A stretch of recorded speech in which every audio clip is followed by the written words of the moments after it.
see in front of me many faces of many people who are part of that history, and many of whom I know, some of whom I know from your photos and stories. I just like to first and foremost just acknowledge that we are on the lands of the Wardandi people. We've had a beautiful welcome to country from Elder Wayne Webb, and his family's house is actually right beside us here. The house of Fred Isaacs is on this beautiful site as well. So it feels really great that the Wardandi are actually represented by one of the buildings, as well as their extraordinary culture and their custodial relationship to this country and this place. They lived for, up to 60,000 years on this country without a hospital. They had the most extraordinary relationship to the plants and medicines that grow here and grew here. And today we're lucky enough to be starting to relearn some of that through their continuing culture.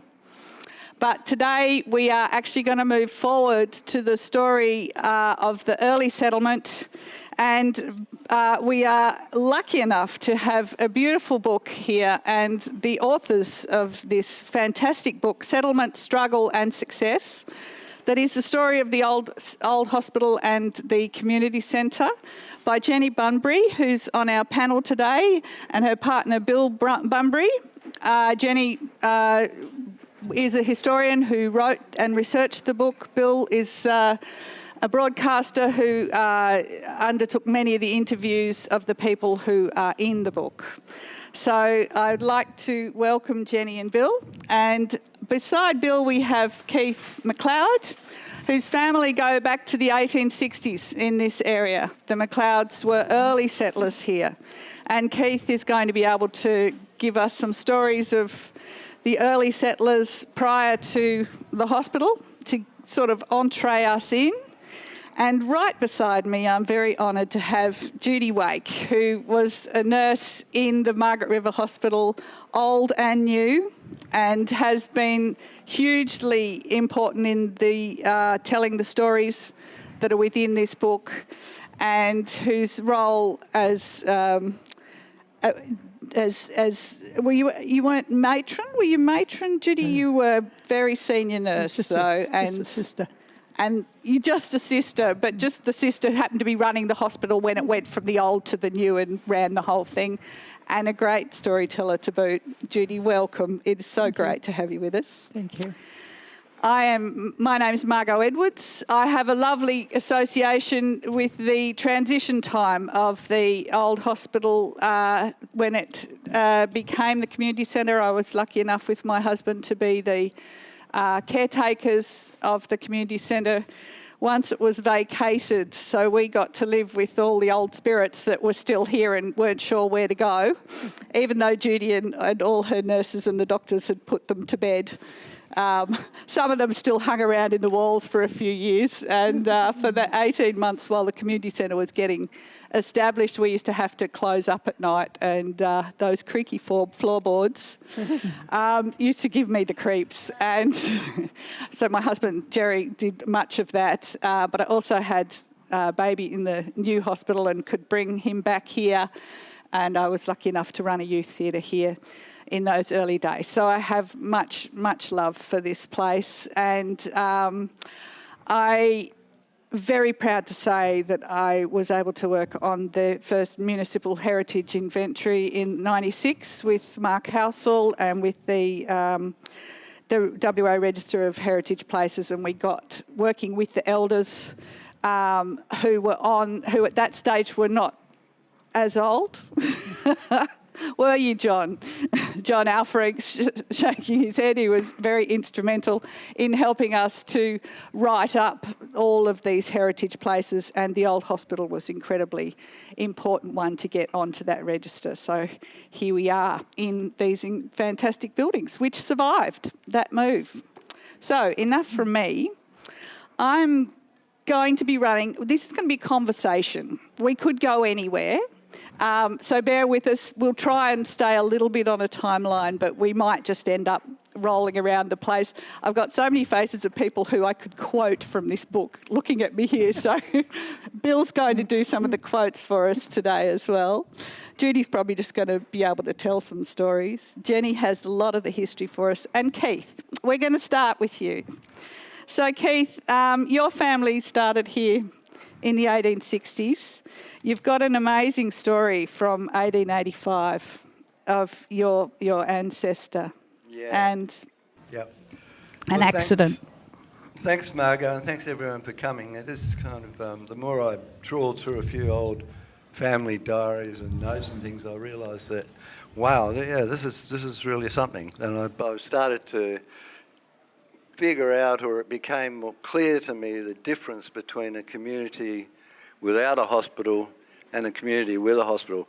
So some of the early, I suppose I'm just going to read out a couple of quotes from the old diaries. These were written by my great aunt Lizzie Keenan. She, however, married James Armstrong. She was a Keenan who married an Armstrong. She was a young woman writing these couple of quotes in the 1880s. And yeah, it just became amazing for me that there was a new chapter that opened up for me in terms of, it wasn't just the reality of having a hospital as a place of care and of importance, but it must have also been for the people of the early communities when this hospital finally got built in 1924.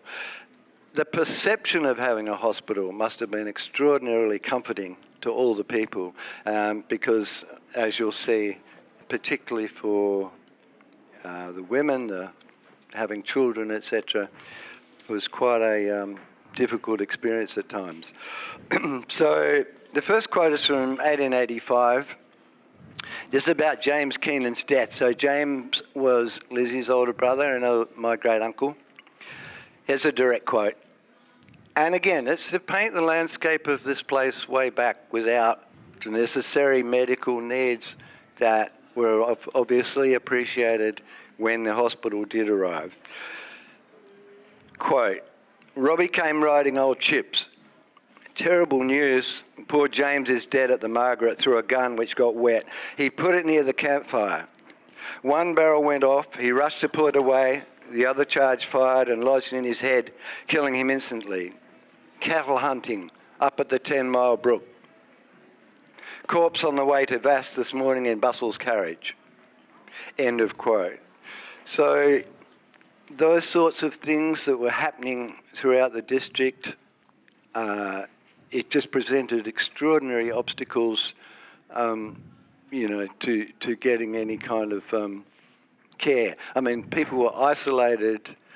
We're obviously talking about a time when there was the communication, the best you had probably was a fast horse. So that's one of the early quotes that, it kind of depicts the general landscape before hospital days.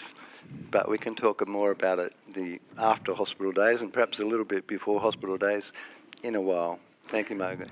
Keith, while we've got you, we might also just go on to the birth of Lizzie Armstrong, because we really want to give a sense of how important birthing was, and so many of the stories, so many of you today were born here, or your parents, siblings were born here. What was it like before the hospital? Okay. So Lizzie wrote about the birth of her first child in her diaries, and that happened in 1886. So here's a direct quote. It's only short. I took ill in the night and am very bad. Things in a pretty fix. Minnie rode Smiler. Minnie is one of Lizzie's sisters.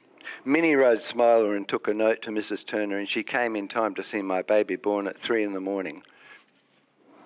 End of quote. The next day, she says, a brief entry, poor Mr. A, that's what she called her husband, James Armstrong, poor Mr. A, quite behind in his work today. Now, I'll probably just quickly leap to the tragic fact that Lizzie's last child, she died giving birth to her last child, and there was a diary entry in Fanny Bustle/Brockman's diary in 1900, and I'll read that, and that will not close the chapter on Lizzie because I'm still feel like I know Lizzie. Quote, 1900 in Fanny Brockman's diary. Bob Keenan came on his way to Wharcliffe to borrow some horses to take poor old Mrs. Keenan to town. Her daughter, Mrs. Jim Armstrong, died quite suddenly. I do feel so very sorry for the poor thing. So, end of quote. So someone had ridden for help. They couldn't get help in time. And Lizzie was one of the women who died down here having her last baby. And what a great entree to the fact that we finally got a hospital here. And I'm going to ask Jenny to just give us a little bit of a sense of how the hospital started, what your research showed you about that early start. Well, the hospital came about as a result of the group settlement. When as most of you know, the group settlers a lot of them came out from England and or from other parts of Australia, and they wanted to get to live on farms. But when they got here, of course, they found it was just bush. There weren't any farms. But one thing that the government hadn't really thought about at all was that they were encouraging young families to come who would obviously be having more babies, and there was no thought about hospital. And it was left to the Secretary of the Progress Association, who approached the government in Perth and said, we need a hospital. And the first answer was, well, you better do it yourselves if you want it, because that, it was self-help. And eventually, the government did come to the party in that they did agree to build a small hospital, and they quickly did, in the end, they reserved the land, and the actual hospital reserve was that whole area between, which is now where the new hospital is, so the whole thing was reserved for the hospital, but the very tiny hospital was built where it is now, of course, on what's now Tunbridge Street, and was then it had a different name. For the first few years, it was really a great struggle, and of course, people had to stay in hospital a lot longer than they do now because there were no antibiotics, and you wouldn't want mothers going home to tin sheds, which is what they were living in. So the hospital very quickly became overcrowded. And at one stage, the doctor, who was the first doctor here, Dr. Rigby, he asked them if they could send a Goldfields tent because they had so many people. And the people in Perth thought that was a bit ridiculous. And they did make a few more additions. They actually built somewhere for the nurses to live, which they hadn't thought about in the first place. And that building that they built for the nurses and the matrons to live in has a long history, and it's now the soup kitchen where you've got the display of today. And that started off just as the matrons' quarters, and it was the matrons' house until 1949. And then, of course, it became the doctor's surgery when Dr. Sheridan and Lagan come from. So it's a typical example of a very small and humble building having a very long and interesting history. Thanks, Jenny. I was going to ask Bill if he could read us the list of hospital admissions. This is the local paper, 1938. Yep. Letter to local paper, 1938, from one resident, read children in a shed. This letter was published in the Southwestern News in 1938. I wish to draw the attention of your board to the very unsatisfactory housing of patients suffering from infectious diseases. A short while ago, 2 children were taken to the hospital with scarlet fever, having no infectious ward, a shed that was used as a lamp, and tool room was cleared out and the walls whitewashed. There was just room for 2 beds, and that is where the children stayed for just 5 weeks. The room was just a weatherboard shed unlined, and was a room I wouldn't even think of putting one of my children in, even when well. Alongside the shed was the wash house, and all the wastewater from the washing ran along an open drain, right touching the step leading into the room where the parents were. A number of other children were then brought to the hospital suffering from diphtheria. they were placed on the men's veranda. And now at the present time, when I believe there are now about 12 diphtheria patients, I don't know how they're managing. It's not fair on the matron and staff, and it's certainly not fair on the patients. Will your board make the position clear to the Minister for Health and see if something can be done? I think it's a great time, having heard this letter, to just swing over to Judy here, who came to the hospital as a nurse in the 1960s, ended up on the committee trying to get the new hospital. How many of those letters did you write? I have no idea. I managed to get an art of actually writing a letter which indicated, without anybody realising it, that they were all idiots. You were so good at it. I did get good at it, yes. I had plenty of practice at it because they were idiots. I'm just going to give you a little quote of Judy's. It was Aldous Huxley, I think you quoted to them. Where are we? She quoted Aldous Huxley in a letter to the Minister re the new hospital, which is, in the 80s. Facts do not cease to exist just because they are ignored. We ask you to translate your recognition of our need into action without further delay.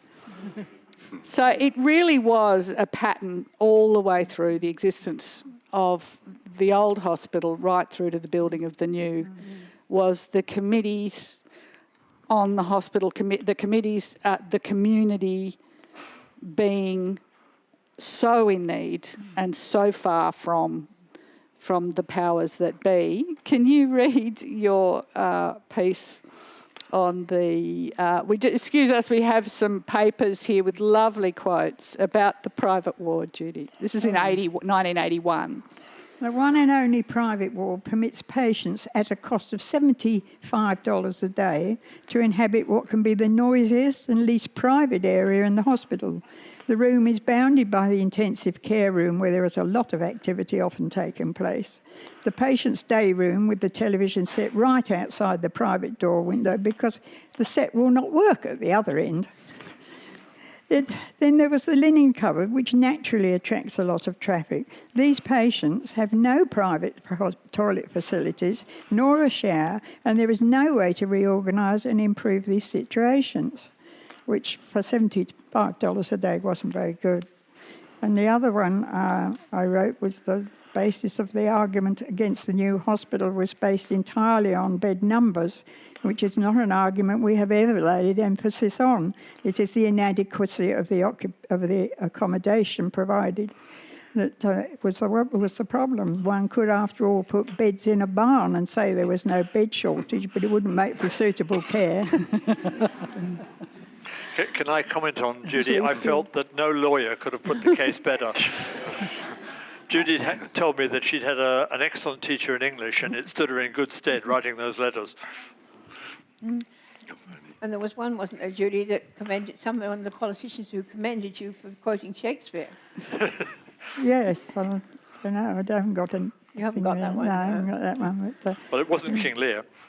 No, it was... but it really was the pattern all the way through. And I mean, when I started researching this, I looked in the State Records Office. I had no idea what I would find, but there were 21 files, and a good number of the papers in them were talking to the Perth people saying, we can't do this, you can't have that, and the matrons writing desperately to get something done to the hospital, even if it was just putting some sort of asphalt between the buildings, because in the winter everything flooded, and at one stage the maternity ward was in what's now the childcare centre, and the doctors were also wading through water to get to their patients. But that was what happened all the time, really, and it was the key theme in a way of the book. Absolutely. It's all through the book is what it took. There's a great one about the gutters in 1947. Matron Flynn started in 1947, and she was still asking for improvements to the gutters in 1959. The nurses had to strip their stockings and shoes off to go to the toilet if it was raining, as the veranda had 4 inches of water pouring into it. I mean, these were the conditions that continued right the way through. Right the way through. Right the way through. Yeah. Mm. And then when they would ask for these improvements and these letters would go through, there's a classic Matron Flynn throughout the tenure she ran the hospital, including the admin. She was frustrated by the lack of responses to repeated requests for maintenance from herself and the Amenities Committee, which was the committee that Judy so aptly belonged to and wrote so many letters from. And while the community support was incredibly strong and would raise money to try and cover things to make comforts within the hospital a bit better, and that instead of getting results, down comes the state's principal matron and does an inspection and criticises Matron Flynn because things were dirty or not clean enough, you know, in this old hospital that had water flowing underneath it and rabbits coming in and out of it. And so instead of, you know, it was that White ants in the walls. White ants in the walls. So Bill's got a lovely story of Judy's. We're going to tell on you, Judy. Kangaroo in the hospital. Oh, yes. Occasionally, the easy access to the hospital could lead to animal incursions. Judy Wake was on evening shift when she suddenly saw a kangaroo jumping up and down the passage. We were chasing this damn thing. It wasn't a very big one, and we chased him up and down, and he ended up in casualty. It didn't do much for the trolleys in there, but we slammed the door on him because we thought, well, you know, we can't keep chasing him around. He's going to poo all up the passage, and I wasn't quite sure what to do. In the end, somebody did come and take it away, but I thought, only in Australia, only in Margaret River could you get a kangaroo in hospital. And it's the straight talking, the stories and the sense of humour that we all know nurses are famous for. Judy, can you tell us how you came here and what it was like to arrive in the culture of this hospital when you came? Well, I actually started off, I was another blooming 10-pound pom. And when we landed in Australia, me and my friend, we went into the office and they said, well, where would you like to work? And being sensible, we thought we said, oh, I'll go wherever you want us to go. So they sent us to Derby. And they sent the other two that was in the cabin to Wyndham. So I think we got the best of it. But anyway, eventually I travelled down and ended up and did a year or so in Pemberton Hospital, and then saw an advert for a hospital here, for the appointment here. And I got interviewed out there in the whatever you call it there, by a matron who said, well, I want a midwife. So I said, well, I've only got part one. That'll do. She said, so long as you promise to work on Sunday afternoons so that I can go out and visit my friends. So I thought that was a fair argument. So that's what we did. So I used to go out with my husband, Frank. If you remember Frank playing the piano, go out with him, and we'd come back so late sometimes we'd just sit outside. I'd come in and I'd have half the stove for my breakfast, and the cook would have the other half the stove for the hospital's breakfasts. And then I'd go to bed, and then I'd get up and do my shift for matron. And that's how I came to sort of be here, and sort of stuck with it, didn't I, really? So it was the best hospital I've ever worked in.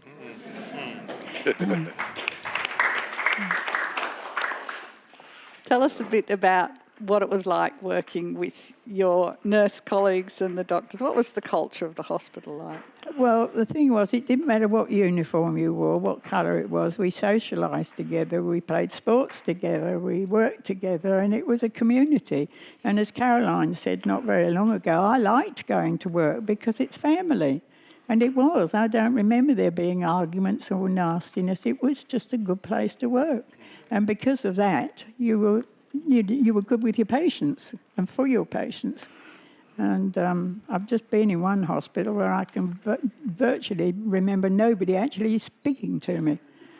And in our hospital, you did. I mean, if I had time, I would go round when I went on duty. I'd go round and see every patient that was there, if you had time. And you knew most of them. You knew a lot of them, yes. Yeah. And they felt, I think, confident because they knew you, and they knew you were going to be nice to them, do the right thing. But it was a friendly little hospital, and it was a very good hospital. You know, there was nothing slack in there. You weren't allowed to muck around too long. What was it like in morning tea time? Morning tea time was pretty good because the matron would be there as well, and there was all sorts of people there. But it used to get a bit brisk at times.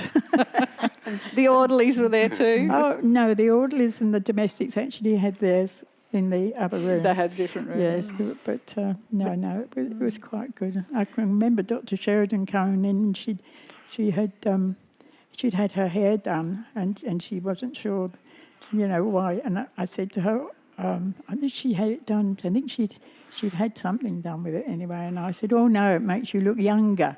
And so I was on a winner there. No, you could speak like that. You could be free and not rude, but free. And it just was a good atmosphere for everybody.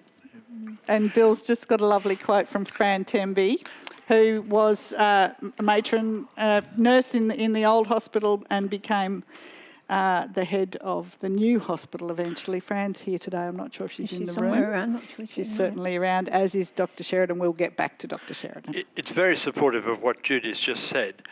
Fran Temby, coming from Perth in, I can't find the year, that although medical resources were limited, not only was the nursing excellent, but this was also a community where people knew and cared for each other, and the farmers' wives would help out. And if somebody had to go to hospital for a while, the neighbour would bring over food, and when the patients arrived at the hospital, the staff there knew most of them.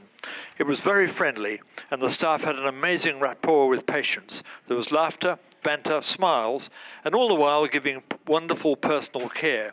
It was different for me coming from a Perth hospital where I knew no one, and I found that really special, these relationships. We also got a quote from Fran talking about how the hospital nearly burnt down one night. Because the wooden buildings presented a serious fire risk, and the nurses' dining room had an open fire. One night, Fran Temby was working with Betty Garston, and we were having supper. Suddenly, there was a loud roaring noise and bright flames. The chimney had caught on fire. I was frightened, thinking of the hospital catching on fire, and I wanted to call the fire brigade. But Betty was so calm. She said, "It's all right, Fran, I'll just get a blanket." She came back with a woolen blanket and held it up in front of the fire, and all was well. It's that country way, isn't it? It's just like dealing with it. Very down to earth culture. There, Karolyn Scott talks about no social stigma in the country hospital. Everyone did everything. And the miles travelled around the rabbit warren on creaking floorboards. We had a lot of fun. Comments by the nurses about the culture of the community. Although it was heavy work, the staff were busy people. But the morning teas were a highlight for staff, nurses and orderlies.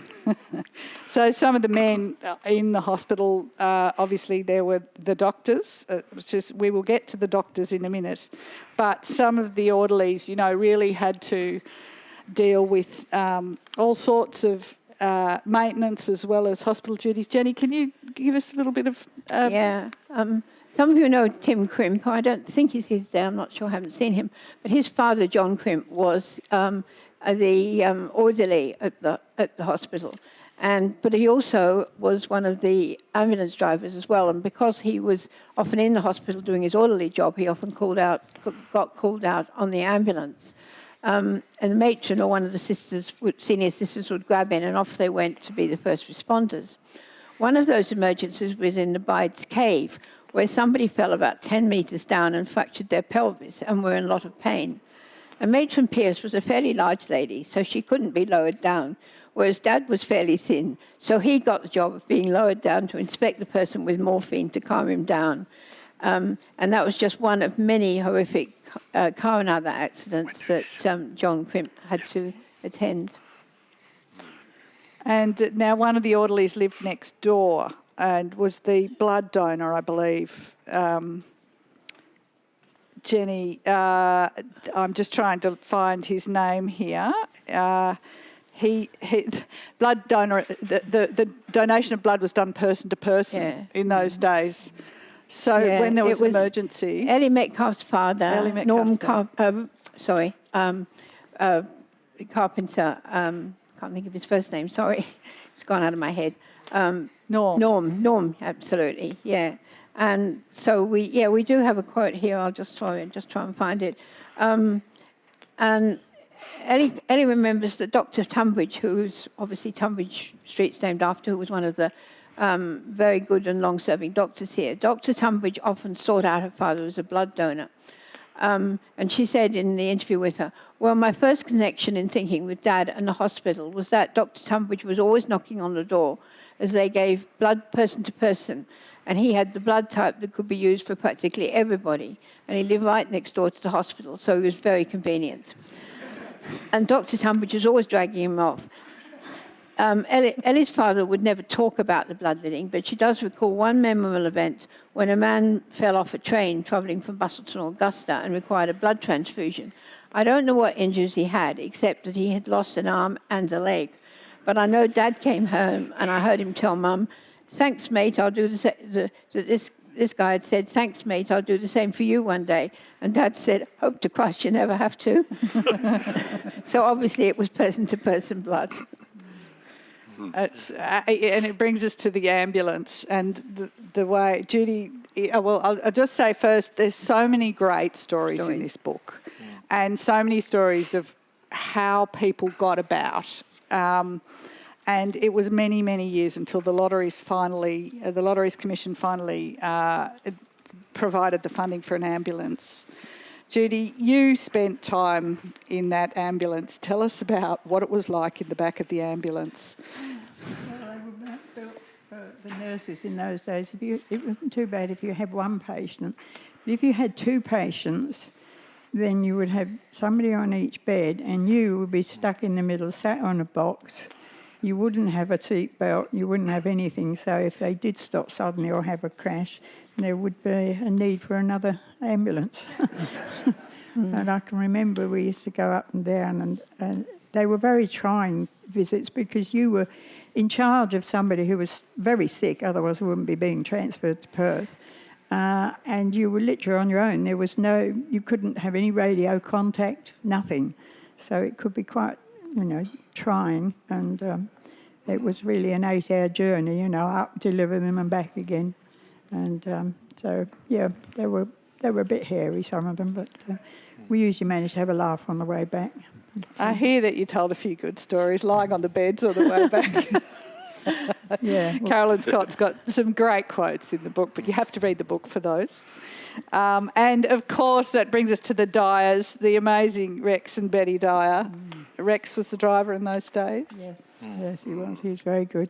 Well, he was running the St John's ambulance and all the first aid and everything. He and Betty ended up running the lot. And it was an enormous contribution to society, really. Incredible. It really was.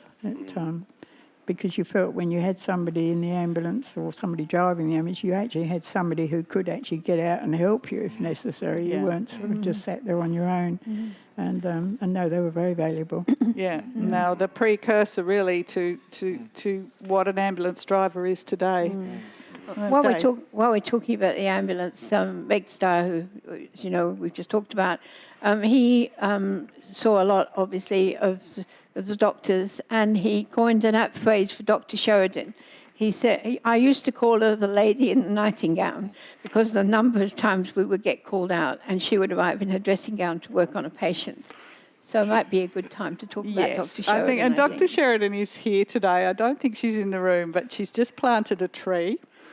Bill has a lovely quote from Karolyn Scott. Dr. Sheridan was wonderful.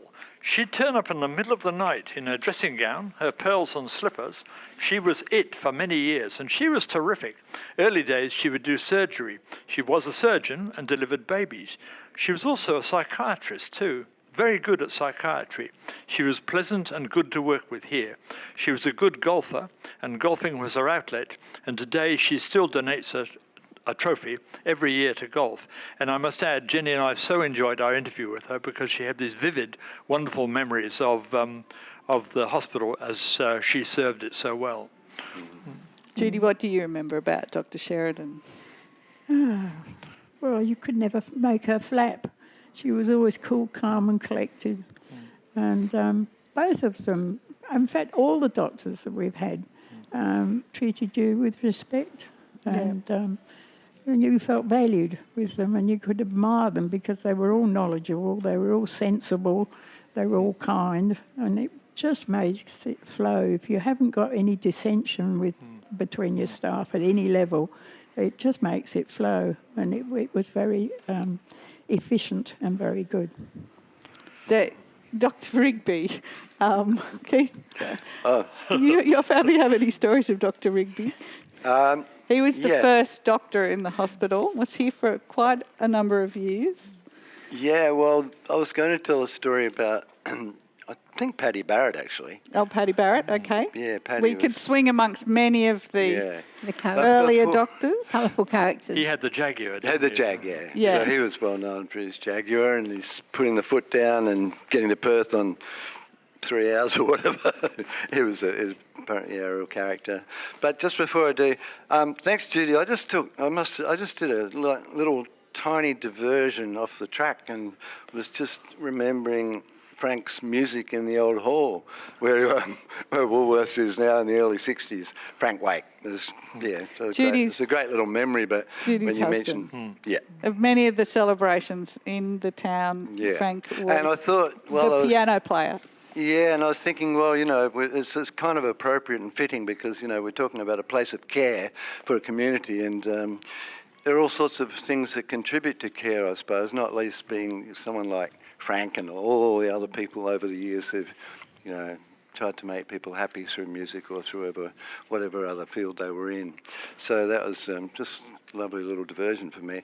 I'll jump forward from that earlier landscape of the district and what they faced without a hospital to the mid-50s when my mum was here having her last child, my young brother. So there were 4 of us, we were all born here.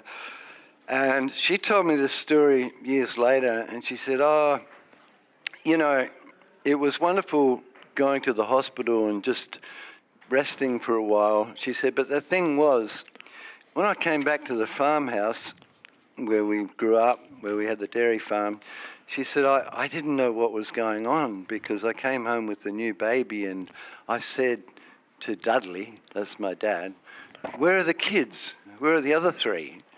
The other 3 kids, she'd already had. And she said, I looked around the house and gradually you started emerging from dark corners of the house with filthy faces and you looked like little bush urchins. And it made me think, it was kind of a funny thing. I'm not suggesting for a moment that, my dad was neglecting his duties in, cooking up a 3-course meal every night. But the thing was, it made me think about that period right through, because even when I left school in Margaret River, when I was 15 or 16, we still had no electricity in our house. So a lot of the farmers, dairy farmers and different people, when their wives went off to have a baby, they were still milking cows and still looking after the other kids. So it's kind of interesting for me to consider that. But yeah, I guess though that the idea of it may have been too because of that life on the farm wasn't always that easy. Like the houses were cold in winter and they were red hot in summer, the tin roof and the weatherboards or whatever. And it may have been the case that even though women were facing a pretty big challenge going to have a baby, there might have been a tiny little sliver of respite there, just, being able to rest and from the farm, getting some lovely care from the people around them. So, yeah, that was interesting going down that path. And look, that brings us to the Margaret Cecil Rest Home. The beautiful building behind us here, so much a centre of this hospital. Donated. Jenny, can you do a quick summary of how it came to be? Because what we're really going to talk about is what went on inside. Yeah, what went on inside.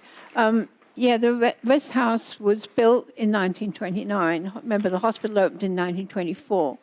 And one of the things, of course, most of the women were coming in from the outlying farms, and the roads were absolutely shocking. So they didn't want to leave coming into the hospital until they were going into labour. And so they used to come in early, and there was nowhere for them to stay. So they would sleep on the veranda, on the front verandas of the hospital.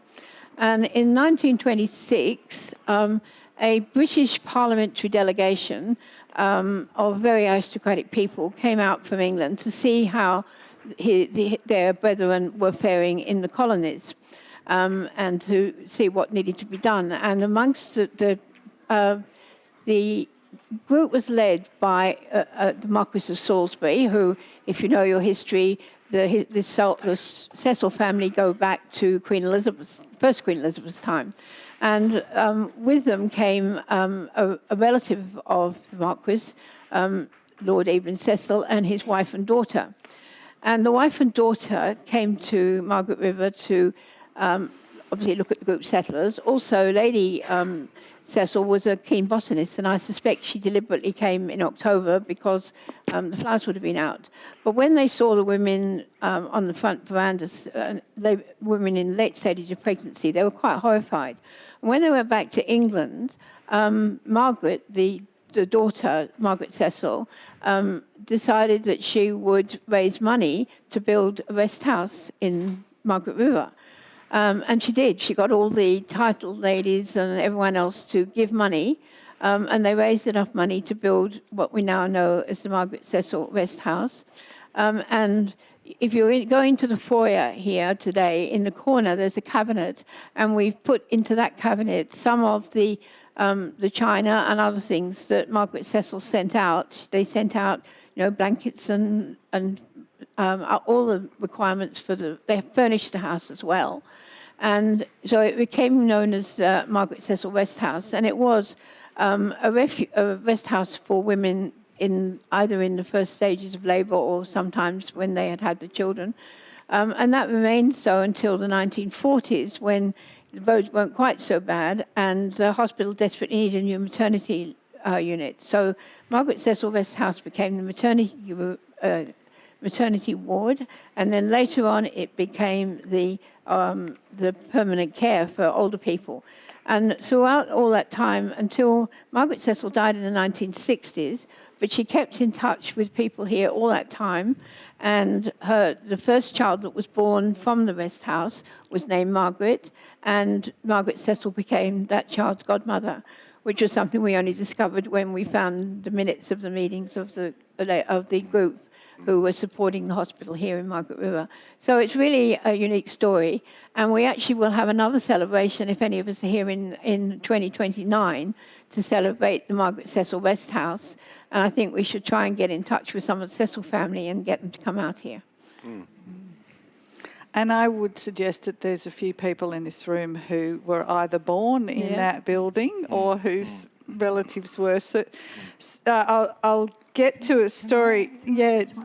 Judy, one please. of the first ladies that came into permanent care had been in there waiting for her baby in the old days. That's such a lovely continuity, isn't it? Real continuity. Fantastic. Mm-hmm. And because really what you read, what Jenny has done so beautifully in the book is given that sense of the main business of the hospital was the having of babies, and in the early settlement and right through and while the Margaret Cecil was in operation, the having of babies and the obviously the hospital itself looking after accidents and children with sicknesses. But the having of babies was given, there's a great quote from the 50s, "Who said the stork was shot? He has hovered so persistently over Margaret River Hospital this week that a record must surely be broken. 7 babies with mum as well and papa's happy." And before we leave the Margaret Cecil Rest House, I think we should point out, which some of you know, it's the building right next door here, and it's part of the childcare centre now. So it's really appropriate that that building is still used for families and children. Yeah, that's great. Yeah. And it's the most popular childcare centre in town, as of course it is. And I was talking to Susie Juniper just earlier, she had her babies there, and as have many of the women I've been talking to today. And I said, what's a memory? And she said, it was just that was just so like home. It was like a lounge room, and you could just relax in there, and you did feel just so looked after, and so such a nurturing environment. And I think what better for a woman to actually relax into what she's about to do. And we have a lovely account of 3 people dancing when they discovered this could be a valuable part of what succeeded the hospital. You know, the community centre now had another very useful function. And it demonstrates the continuity between the hospital and the rooms we're in now.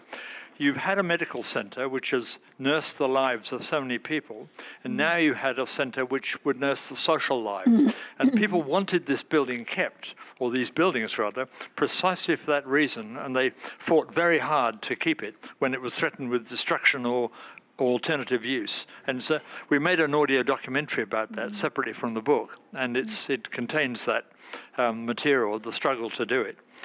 And some wonderful comments about Father Glover bringing in dead Catholics to vote. Yeah, at the town meeting for the community centre. Some of you probably were there.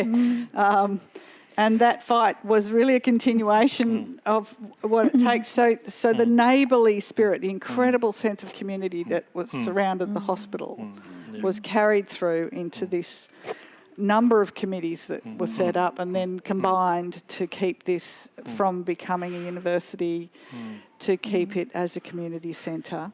I also said to Jenny very early in the book when she was writing it, because I did most of the interviews, Jenny did the writing, and I contributed by sort of sitting with her and editing text. But what I realised she was creating was the sense of a hospital being a focus of a very interestingly changing community from the start of group settlement.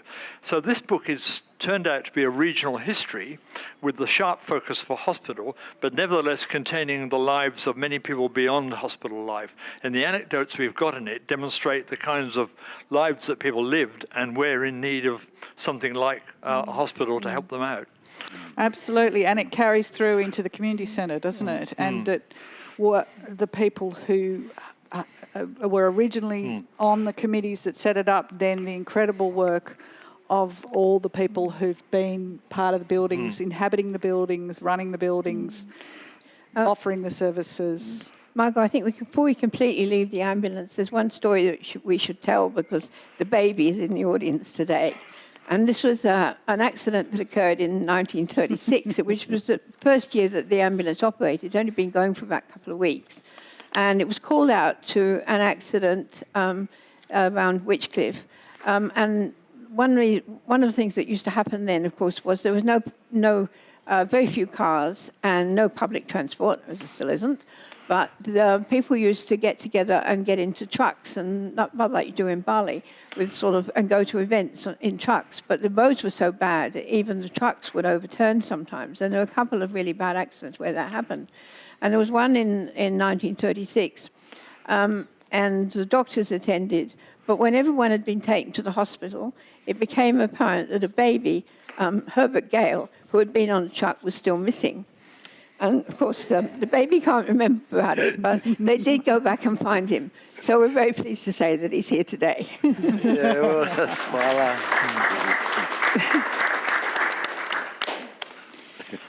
What a wonderful story to finish on. Judy, have you got any last word? Karolyn talked about the last day, the day you moved out of the hospital. Oh, yes, that was Maybe sad. you could tell us just a little bit about... We had actually, Karolyn and I had actually spoken of perhaps because of white ants and all those things that perhaps dropping a mattress we left the building might be a good idea, but we thought we'd talked about it too much. We better not do it. Everybody'd know we'd done it.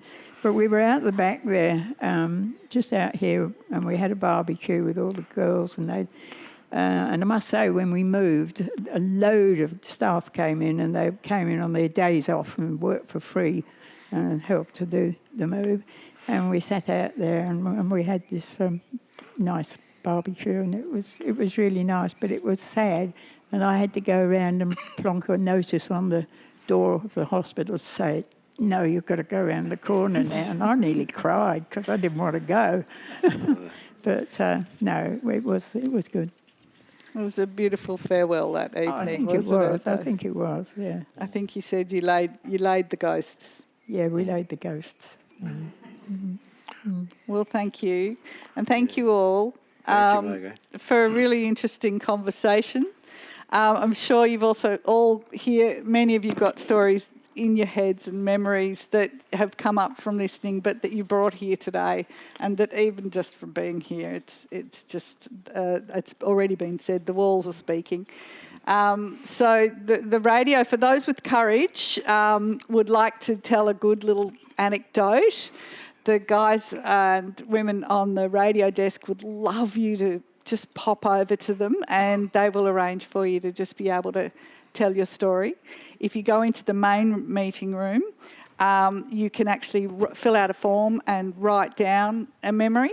The memories are everywhere today, so I just want to honour you all for your parts in the old hospital and in the community centre, and thank you for listening. Thank you to Keith, to Bill, to Judy and to Jenny for your wonderful time today, and to Radio Margaret River for recording us, and thank you all.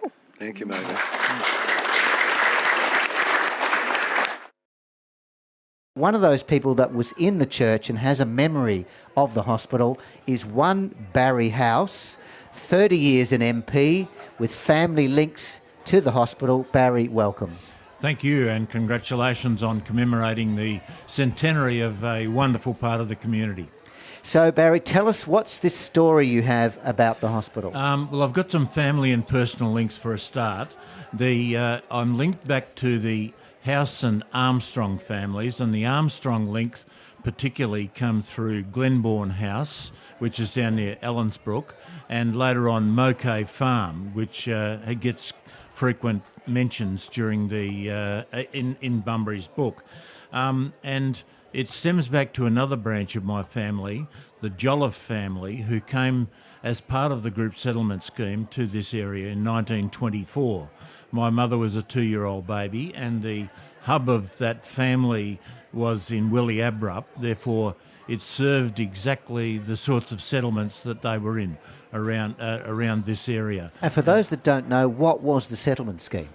The group settlement scheme was a government-sponsored scheme from the Western Australian government to open up the southwest and to attract people from England principally. And there was a great advertising campaign through all of England, come to the land of milk and honey.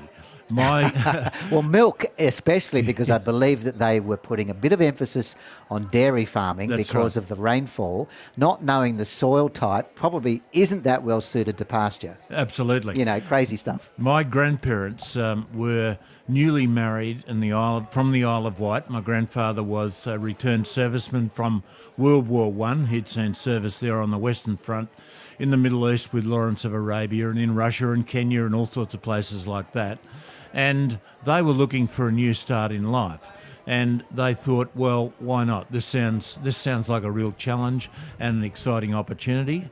They took the opportunity and never looked back really, although I don't think they realised it was going to be so hard. And what did they do when they came, when they settled? They farmed. They were part of the group settlement scheme, the principle behind the group settlement scheme was that an acreage was allocated to a scheme, and probably about 15 to 20 people would be part of that group.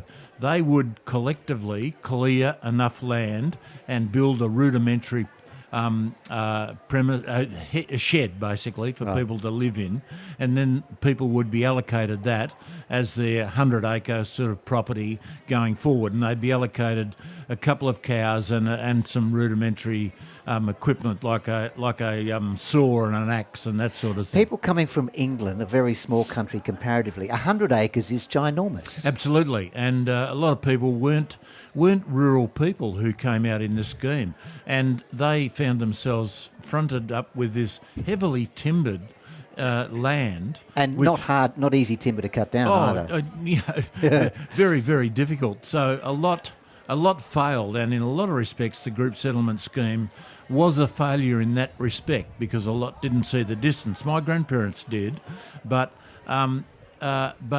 the group settlement scheme, they developed the communities around the schools and the churches and the P&C associations and the sporting teams and the fire brigades, which formed the basis of the communities we've got today. And coming out of that was, of course, a service facility like the hospital in Margaret River, and Bustleton was another example. And Bustleton Hospital was the hospital I was born in. Oh, right. Yeah. So that was one link back to my family and personal links. Another personal link was in about 1980. I was playing cricket here at Margaret River on the oval, and with a dodgy wicket, I copped a ball in the face, and I came here to the hospital, and Dr. Sheridan actually sewed up my lip.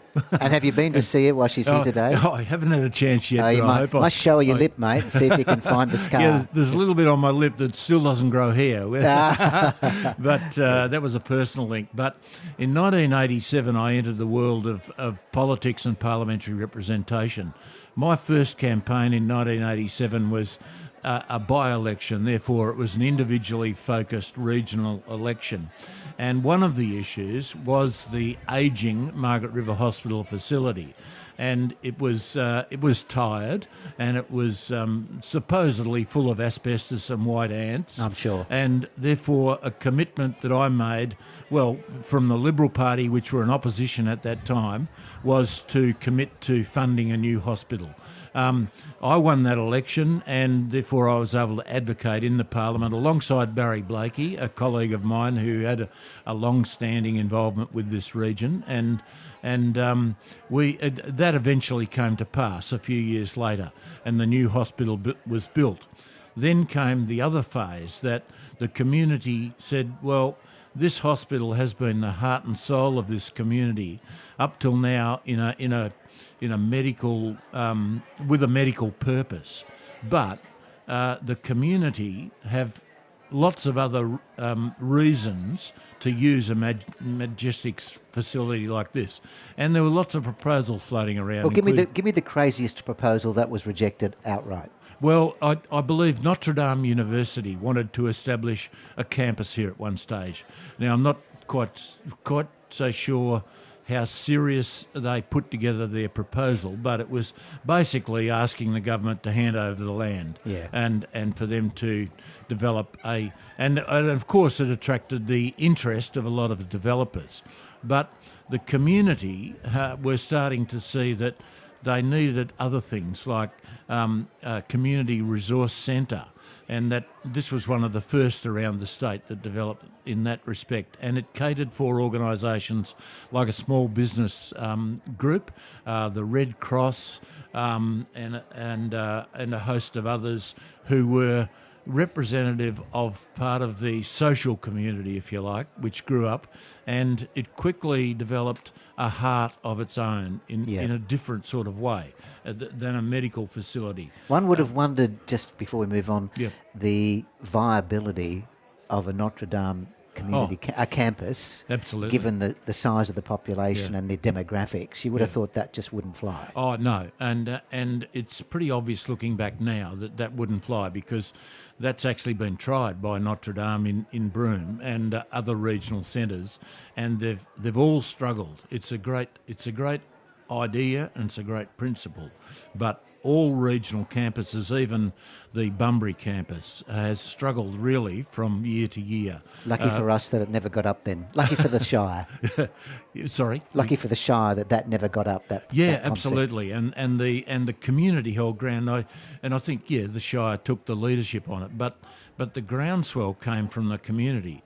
A bit like out of 1978 tragedy at the Bustleton Jetty when the promenade section was wrecked by Cyclone Alby, the community groundswell through people power established community ownership of that facility, taking it forward, and that like this facility has become such an important community hub in terms of the culture of this community and what this community represents, and it's got a home, a heart and soul. Finally, just before we finish with you, what would you say about today's celebration and not only the weather but the attendance? Oh, the attendance fantastic. I've been here pretty much all day, and it's wonderful to see people with a connection going right back to the early days with some people who still have memories of their families being involved back to the 1924 years, if you like,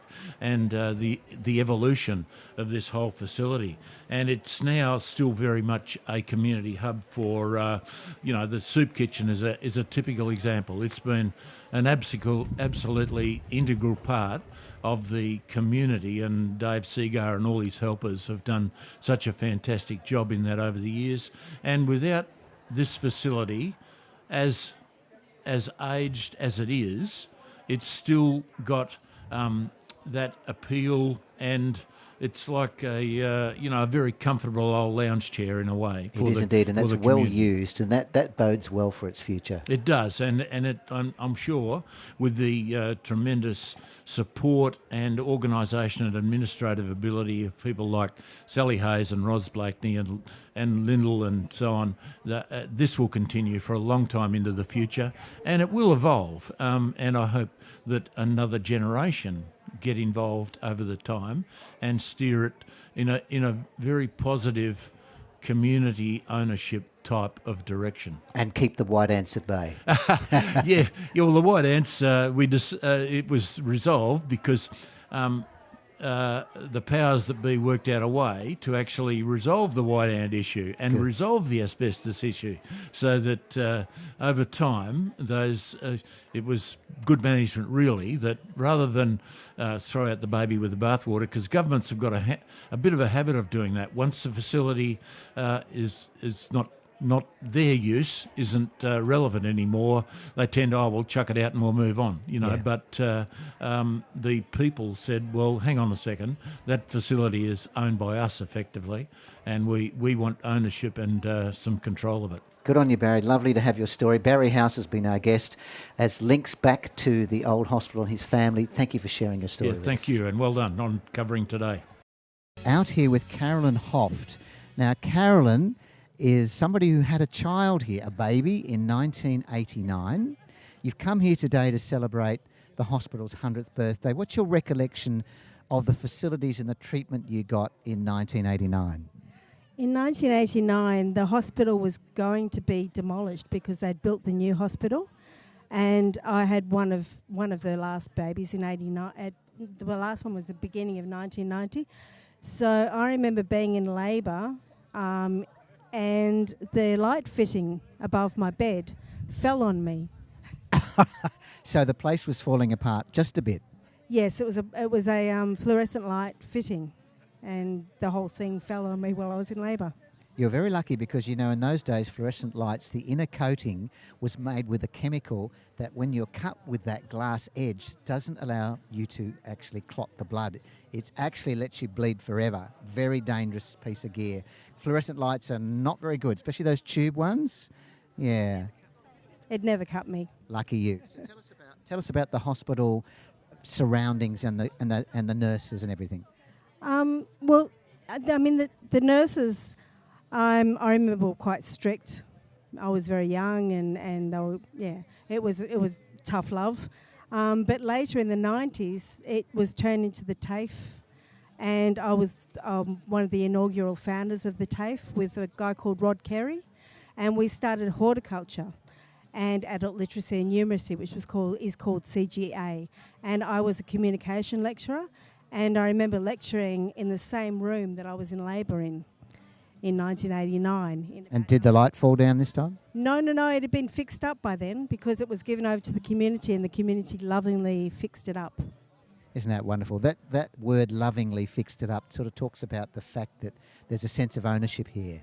That even though these old weatherboard buildings look like, they're sort of almost on their last legs, you can see with the coat of paint, and all of them are in use pretty much, that there's a great love for this actual setting. It's the community centre. When the Gracetown tragedy happened, this is where we gathered, this is where we came. When the fire happened in 2011, this is also where we came. So it's where we gather as a community when we're in need.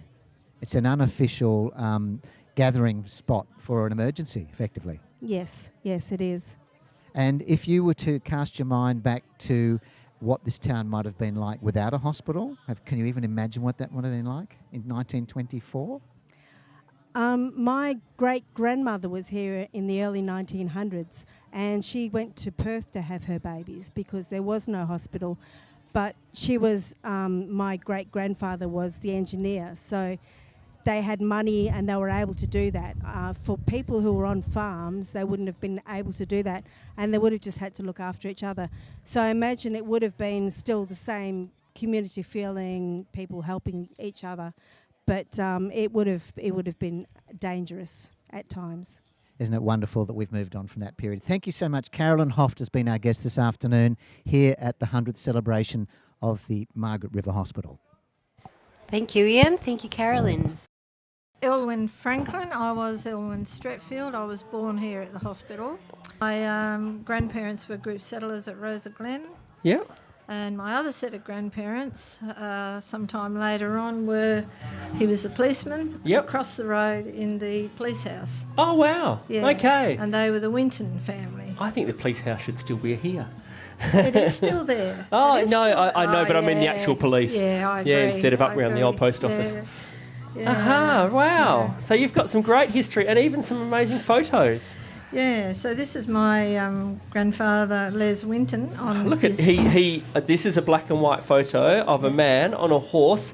Now, I don't know how many hands it would be, because I know that's what we measure horses in, but it's a lot of hands. Yeah. It's a very big horse. It's a big horse. He was a tall man. The horse's name is Beryl, I believe, named after Beryl Mills, who was Miss Australia a long time ago. And they named a horse after Miss Australia. She must feel proud. So this was in the paddock behind the police house where the stables were. Oh, well, I know this doesn't make great radio, having a look at photos, but I'm going to describe it to you. He is sitting on a very tall horse, but surrounded by bushland, which, if you know Tunbridge Street in Margaret River, is just not what it is now. Yeah. This is the police house, another photo, which is still there today. Yes. And who is that? Someone on a tricycle out the front of the police house? That is his youngest daughter, which is here in this other photo. They had 7 children, the 7 little Australians, Les and Olive Winton. This is my mother at the back. Now, she left school about that age because Ollie went down to the rifle butts with the family. They used to fish down there, and she slipped and cracked her skull. So she was in hospital up to 2 months. I'm not quite sure how long. In this hospital? In this hospital. Wow, for 2 months. For 2 months. I've heard a lovely story about them raising money and trying to change the new hospital and make it grow because our community is growing.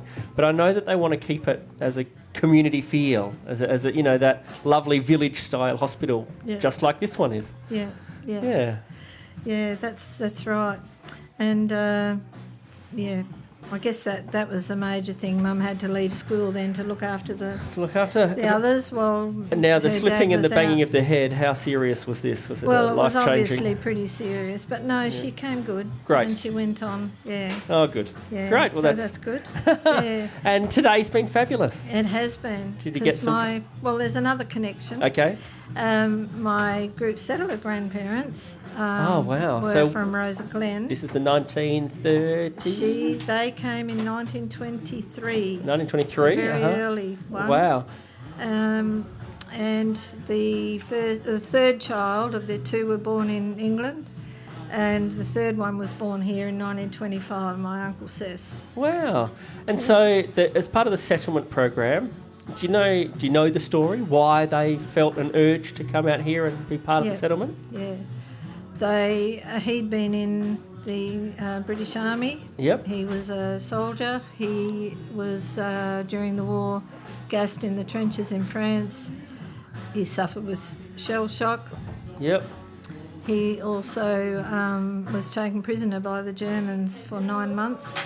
Oh, wow. Oh, do you know where? Prisoner where? Yeah, Dolman, I think it was. I've got the name at home, exactly where he was. Done a bit of research. Yeah, I doubt it was happy days. It wasn't happy days, and things were pretty tough in Britain, so they decided to come out. They'd heard that There was a farm for them the to place come of to. milk and honey, I heard earlier, was the story. Yeah, but when they got off the horse and cart, there was just, in the middle of the bush, there was just a few sheets of tin leaning up against a tree.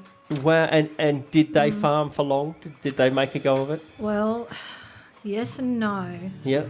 My dad, the Rosa Glen School was built. That's where they went, to Rosa Glen. Yep. And he started school there after it was finished.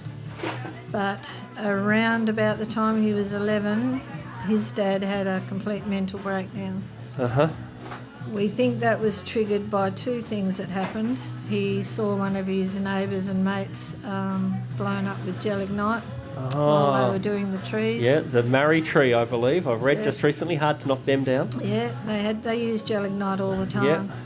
And the second thing that happened was, we understand his friend and neighbour couldn't take it and shot himself, and I think it may have been in these front are of really my... enlightening stories. Yeah. We hear of, the settlement and them clearing the trees and all rosy pictures of how they... But they're It wasn't not all such... rosy. No. A real struggle. A bit after that, he had a complete mental breakdown, and... So this is your grandfather? My grandfather. Yes. And he wasn't handling anything. So he was taken by train. The train was just through by then, to Perth, and put in Lemnos Hospital. Uh-huh. And he never came home. Oh.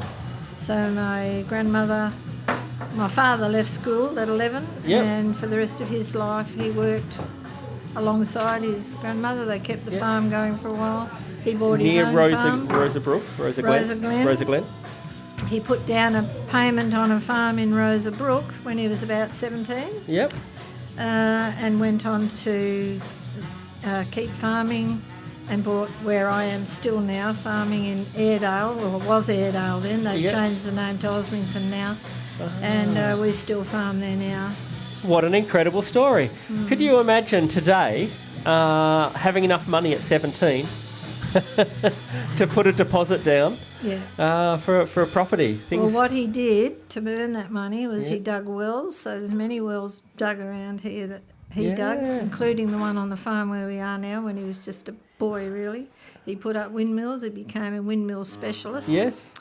Became a windmill specialist. Yeah, it was even... I wonder if... I don't know if anyone's been to that, the new venue in Witchcliffe called Dear Darnells, who you might have a connection with. We know the Darnells. Yes. Well, that new development at Dear Darnells has, I've been told, something like 25 windmills there, and I wonder if they've been stolen off properties that your dad had anything to do with.